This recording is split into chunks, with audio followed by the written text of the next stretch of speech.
Il y a quelque temps, j'ai décidé de me lancer un nouveau défi. Mon défi, c'est d'aider le plus de gens possible à vivre de la musique.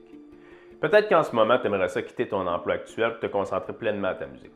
Peut-être que tu aimerais ça jouer, soit dans les bars ou sur les scènes de spectacle. Peut-être que tu aimerais ça être DJ, composer la musique, peut-être même composer ta propre musique et la jouer sur scène, enseigner à ton compte, enregistrer en studio ou sur scène, puis faire de la sonorisation de spectacle.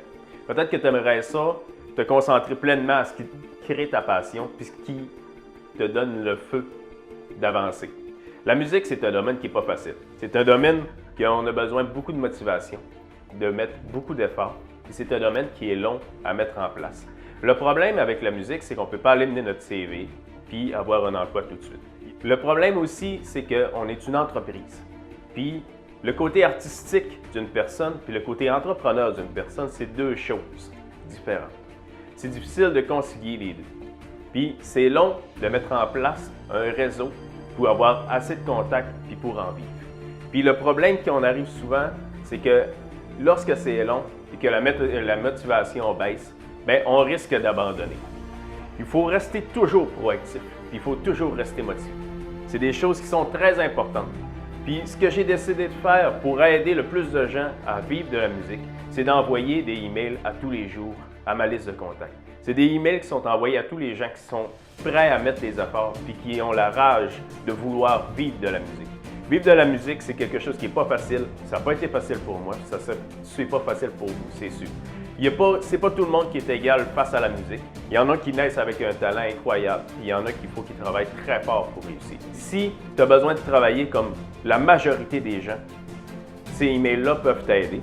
On se traite dans les emails, on ne traitera pas d'instrumentation ou de théorie de la musique, mais on va traiter du côté de la gestion d'une entreprise autour de la musique. Puis on va voir les erreurs qu'il ne faut pas faire, puis les trucs et astuces qu'on peut avoir. Moi, je m'appelle Marc-Alex. J'ai été aux études en musique, j'ai eu cette chance-là parce que je suis dans un pays où les études sont accessibles. Puis j'ai lancé mon entreprise en musique en terminant mes études. Je me suis aperçu que j'avais une énorme passion autant pour l'entrepreneuriat que pour la musique elle-même. Puis j'ai été capable de concilier les deux, ce qui a fait que j'ai relevé les défis avec plaisir. Mais je me suis aperçu que dans mes amis, il y avait beaucoup de personnes qui n'avaient pas cette fibre-là entrepreneuriale, puis il y avait besoin de quelques petits conseils pour ne pas abandonner.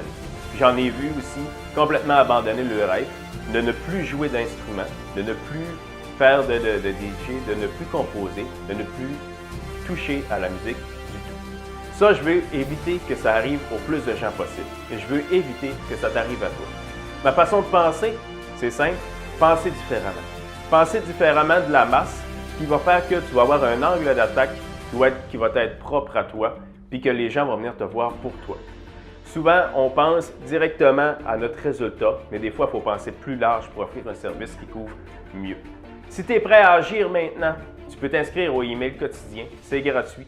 Le lien est dans la description. Puis moi, je vous dis à demain dans le email quotidien.